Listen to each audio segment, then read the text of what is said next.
बांग्लादेश उस वक्त गंभीर सत्ता संघर्ष से जूझ रहा है। शेख हसीना के सत्ता छोड़ने के बाद से ही देश के राजनीतिक हालात अस्थिर हैं। मोहम्मद यूनुस के नेतृत्व वाली अंतरिम सरकार लोकतांत्रिक संस्थाओं की बहाली करने की चुनौती का सामना कर रही है। इसी बीच राष्ट्रपति मोहम्मद शहाबुद्दीन को हटाने की मांग तेज हो गई है। हजारों की संख्या में 21 अक्टूबर को प्रदर्शनकारी राष्ट्रपति भवन के सामने इकट्ठा हुए और उनके इस्तीफे की मांग की। प्रदर्शनकारियों को हटाने के लिए पुलिस ने लाठीचार्ज भी किया, तो जवाब में पुलिस पर भी पथराव हुआ। पुलिस की लाठीचार्ज और आंसू गैस के गोले की चपेट में आकर कई प्रदर्शनकारी घायल हो गए। बांग्लादेश में 2 महीने तक चला हिंसा का दौर क्या फिर शुरू होगा? आखिर प्रदर्शनकारी क्यों राष्ट्रपति शहाबुद्दीन का इस्तीफा चाहते हैं, जानेंगे इस वीडियो में। नमस्कार, मेरा नाम है रिया शर्मा और आप देख रहे हैं टीवी नेट डिजिटल।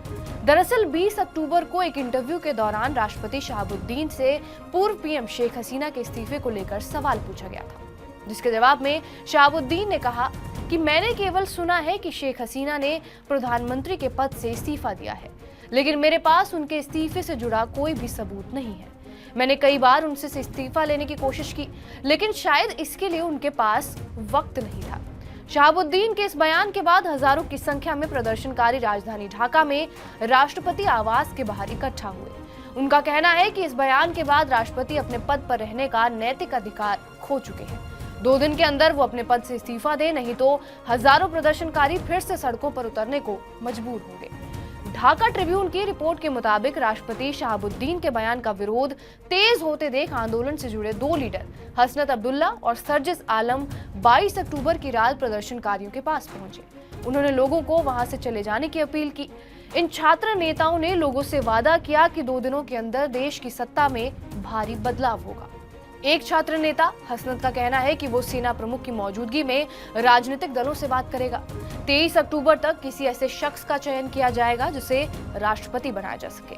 हसनत का कहना है अगर 23 अक्टूबर तक नया राष्ट्रपति नहीं चुना गया तो वो खुद भी विरोध प्रदर्शन में शामिल होंगे। बांग्लादेश में कानून मंत्री का पद संभाल रहे आसिफ नजरुल ने राष्ट्रपति शहाबुद्दीन के बयान की निंदा की है। उनका कहना है राष्ट्रपति साफ साफ झूठ बोल रहे हैं। अगर वो अपने रुख पर कायम रहते हैं तो सरकार को उनके पद पर रहने को लेकर विचार करना चाहिए। शेख हसीना ने 5 अगस्त को बांग्लादेश छोड़ दिया था। वो इस वक्त भारत में है। यूएस में रह रहे हसीना के बेटे वाजिद ने दावा किया था कि शेख हसीना अभी भी बांग्लादेश के असल प्रधानमंत्री हैं। बहरहाल वाजिद का दावा कितना सच है ये तो वही जाने, लेकिन राष्ट्रपति शहाबुद्दीन के बयान के बाद बांग्लादेश में ये चर्चा तेज हो गई है कि क्या संवैधानिक रूप से शेख हसीना अभी भी बांग्लादेश के प्रधानमंत्री हैं, क्योंकि बांग्लादेश के संविधान की धारा 57A के मुताबिक अगर प्रधानमंत्री किसी भी समय राष्ट्रपति को त्यागपत्र देकर इस्तीफा दे सकता है तो देश में पीएम का पद खाली माना जाता है। लेकिन राष्ट्रपति शहाबुद्दीन का दावा है कि उनके पास शेख हसीना का त्यागपत्र ही नहीं है। ऐसे में अब इस दावे को लेकर नया पेच फंस गया है। शेख हसीना के देश छोड़ने के बाद बांग्लादेश में अंतरिम सरकार गठित की गई। मोहम्मद यूनुस उसके मुखिया हैं, जिन्हें प्रदर्शनकारी छात्र नेताओं का समर्थन मिला हुआ है।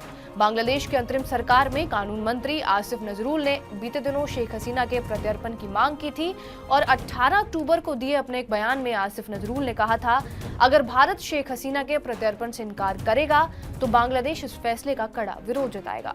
मंत्री नजरुल ने कहा कि बांग्लादेश और भारत के बीच पहले से ही एक प्रत्यर्पण संधि है। नियमों का हवाला देकर भारत सरकार शेख हसीना को यहां भेजने से इनकार कर सकता है, लेकिन ईमानदारी से कहे तो भारत हसीना को बांग्लादेश भेजने के लिए बाध्य है।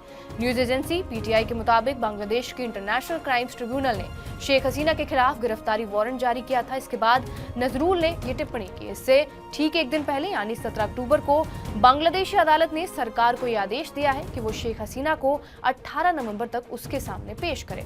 बता दें कि शेख हसीना पर छात्र आंदोलन के दौरान हिंसा और मानवाधिकार के उल्लंघन के आरोप लगे थे। उन पर 200 से ज्यादा मामले चल रहे हैं। शेख हसीना 5 अगस्त को बड़े पैमाने पर हिंसा होने के बाद अपनी छोटी बहन के साथ भारत आ गई थी। इसके बाद बांग्लादेश ने उनका राजनयिक पासपोर्ट रद्द कर दिया। फिलहाल शेख हसीना भारत में किसी अज्ञात जगह पर है, यानी उन्हें सार्वजनिक रूप से नहीं देखा गया है। 17 अक्टूबर को जारी बयान में भारतीय विदेश मंत्रालय ने कहा था शेख हसीना सुरक्षा वजहों से भारत आई थी और वो अभी यहीं पर है। बांग्लादेश की मांग पर भारत सरकार उनको प्रत्यर्पित करती है या नहीं, ये तो आने वाला वक्त बताएगा। इस वीडियो पर आपकी क्या राय है, कमेंट के जरिए हमें जरूर बताएं। बाकी देश और दुनिया की तमाम खबरों से जुड़े रहने के लिए सब्सक्राइब करिए टीवी 9 डिजिटल को।